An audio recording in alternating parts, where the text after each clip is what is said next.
所来关心台中空气污染的问题，火力发电厂一直是被当作原乡。1月份呢有10部机组，其中有5组已经停机啊。因为台中的空气品质同款无好，原来有其他问题。伫台中港负责装卸进口水泥的业者违规用这个开放式方式咧起这水泥，现场敢若一台水务机尔，无任何集电的设备。据说讲台中港4个拢是红白沙、涂沙粉，画面袂输是沙尘暴同款。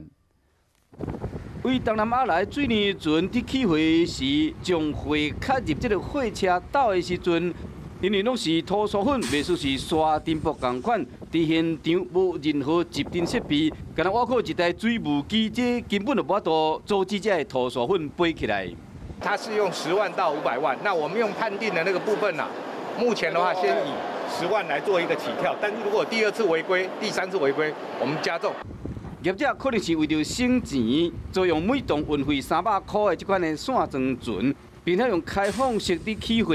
若是封闭式专用的水泥船，每吨运费就会高达900块。台中港1个月来至少15天会出现这款的画面。我们已经跟港务公司在做协调，事实上也有发文要求他们在这一部分要尽速来规划、尽速来改善。